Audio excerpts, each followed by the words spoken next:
job. Good job. But you know, we love the boys, and we mentor them, and you know, we kind of give them like an outlook. But you know what I mean.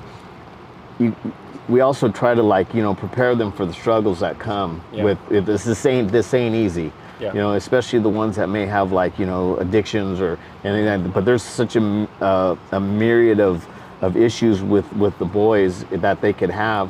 Yeah. That it's just we love mentoring. I think that's really my favorite part of this. I mean, I love feeding the homeless, and I love my homeless peeps. But you know, being able to, like, see these boys grow up and grow into men and be who God intended them to be, I just believe that is really what, like, empowers us. You know, I mean, that's what fuels us. That's awesome. To do more. Yeah.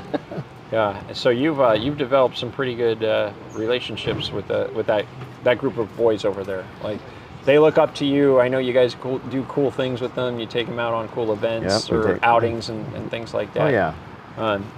So, and then also you guys come to our alumni events. And you bring all the bikes into the courtyard of the Village of Hope, and the kids get to sit on the bikes. And I always make the case that when you guys come, that it's just, you're so easy to relate to because, well, I think they feel that you're safe because we allowed you to be in the courtyard. Sure. We wouldn't have allowed, you know, what are they, the one percenters, to pull into the courtyard.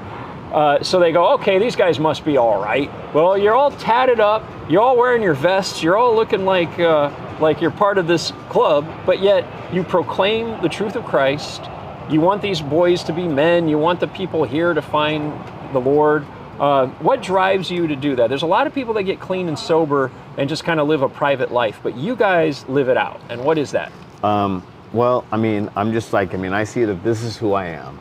You know what I mean? Just because I get clean and sober and, you know, I become a Christ follower doesn't really change on who I am, because I really do believe that, you know, that Jesus met me where I was at, and he uses who I am, and he uses who I am and what I am to reach out to a lot of people that maybe you might not be able to reach. Yeah. You know what I mean? So if I'm anything else other than me, it's like, it's a disservice. It's a disservice to Jesus, and it's a disservice to myself.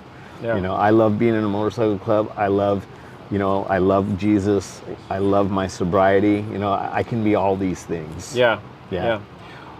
When you meet someone out on the out at the hub or wherever, and maybe you talk about your own sobriety and your own journey and your I assume you guys recommend for them to come into. Of course, yes. And I assume that you run into people who say, "Oh, I'm not ready." I remember a common one would be, "I'm free out here. I'm free to do my own thing out here." Yeah. And I would always joke, you try to be as polite as possible, but where's the freedom in waiting for someone to come and bring you food?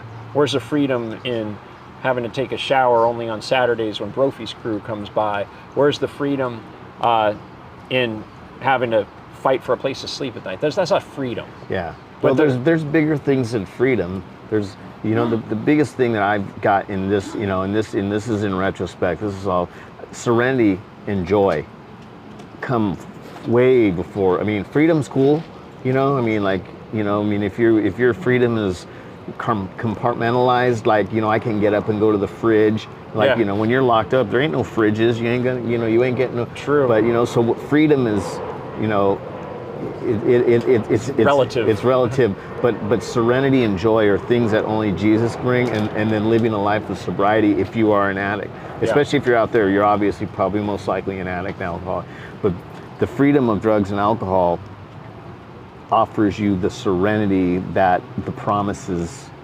guarantee, that the promises give you, should you make it. As they say, make it. Right. You know, it says we do recover from a seemingly hopeless state of mind and body if we're honest with ourselves. And we've been hearing stories of people recovering from situations like that all day long.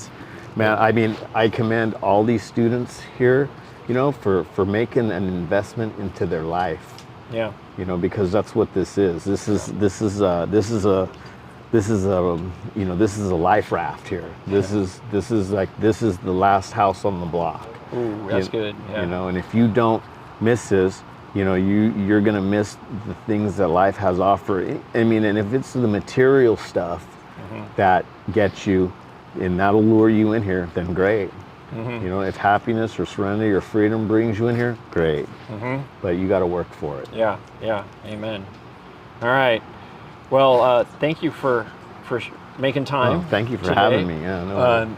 I wanted you to roll your bike right up here. I can do it.